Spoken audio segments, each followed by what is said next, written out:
6-year-old Anna. At 5 years, Anna knew absolutely the purpose of being, and was a personal friend and helper of Mr. God. I knew Anna. This was no casual knowing. It required total application. Little Anna constantly says things that may seem to be Bizarre and misguided, but when truly analyzed, her stark comments are full of insight and depth beyond her years. This captivating, true story presents the close personal relationship between a little girl and whom she affectionately called Mr. God. Even short lives Can reflect truth, authentic love, inspiring faith, and the value of friendship. Mr. God, This Is Anna. By Finn. I am 19, and my great delight is to roll about in the nighttime, particularly if it's foggy. My life with Anna began on such a night. Sitting on the grating was a little girl. Shut up a bit, Titch. Have a hot dog? It's yours. I got plenty. Besides, I'm full. You love me, don't you? Yes? You love me. You love me. You love me. Come on, Titch. Where do you live? I don't live nowhere. I've run away. What about your mum and dad? I'm gonna live with you. You can come home with me. Then we'll have to see. What's your name, Titch? Anna.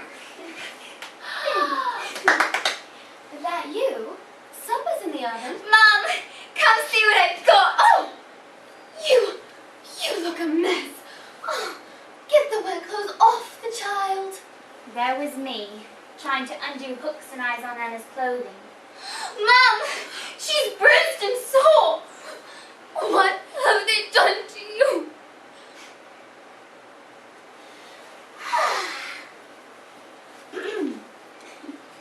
I'm entirely and completely happy. Ain't you gonna say your prayers? When I get to bed. But I want to say mine now, with you. Dear Mr. God. Dear Mr. God. This is Anna talking. Please help me to ask real questions. Oh, and thank you for letting Finn love me. Good night. Titch, what were you asking Mr. God about real questions for? Oh, it's just sad. People's boxes get littler and littler. Boxes? I don't understand. Questions come in boxes, and the answers they get only fit the size of the box. Go on. The questions get to the edge and then stop. It's like a prison. I see. We put Mr. God into little boxes. Oh, surely we don't do that. Yes, all the time. We gotta let Mr. God be free. That's what love is. What exactly was my relationship with Anna?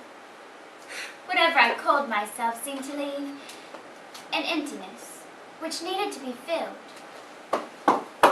Notebook, pencil, write that down big. Oh, please.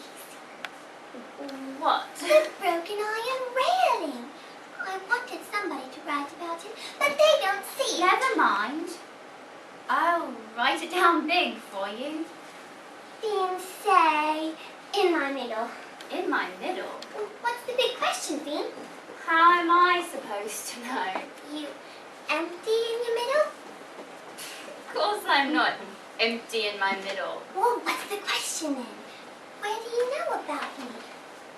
Inside myself someplace? Then you know my middle in your middle. Trying to keep up with Anna and her ideas could be very exhausting business. You have 12 flowers a row, and you have 12 rows. How many flowers would you have? If you grew flowers like that, you shouldn't have no flowers. You have 7 sweeties in one hand and 9 sweeties in the other hand. How many sweeties have you got all together? None. I ain't got none in this hand, and I ain't got none in this hand, so I ain't got none. And it's wrong to say I have if I ain't. I mean, pretend, dear. Pretend that you have. 14! Oh, no, dear. You've got 16. I know, but you said pretend. So I pretended to eat one and I pretended to give one away. I didn't like it. It wasn't nice. Finn, you awake? No. Good, I thought you were asleep. Desist, infant. Finn, am I a lady? Almost. I can't have babies though, can I? Oh, not quite yet. I can have new ideas though, can't I? You sure can. So it's like having a baby. Could be. Ain't it exciting? Breathtaking. I've gotten in front and I got behind. That's enough. Mr. God's only gotten in front. He ain't got no behind. How come? 'Cause he don't have to turn around to see everybody. That's why. Oh. Suppress the giggles. What you laughing for? Just the idea.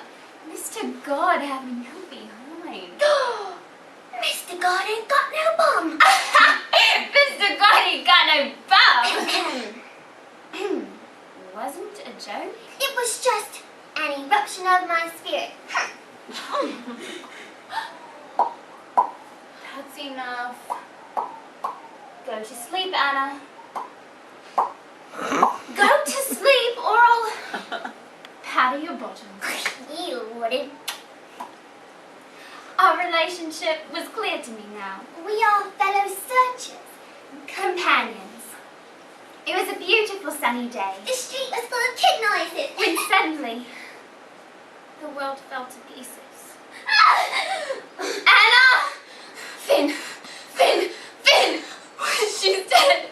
Anna's dead! She was lying across the broken iron railing.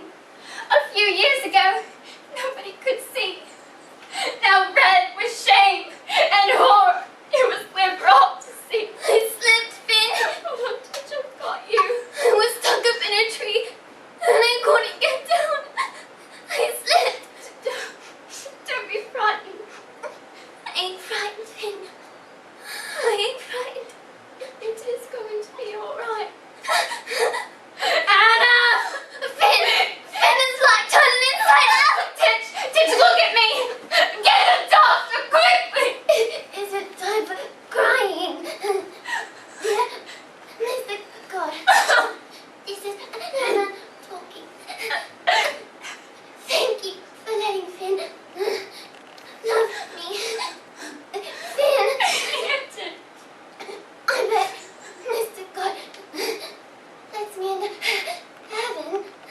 I bet he's waiting for you. Finn. Finn. I love you. I love you too. No! I wanted to say more. A whole lot more. But she wasn't listening anymore. Just smiling. I wanted to hate God, to get him out of my system. Hate wouldn't come. This child had been cut off and not yet 8. But Anna's life had been Completely fulfilled. okay, Mr. God. I'm convinced. You certainly make it right. In the end, The answer? in my middle. What's that the answer to, Finn? That's easy. The question is, where's Anna? I had found her again. Found her in my middle. I felt sure that somewhere, Anna and Mr. God were alive.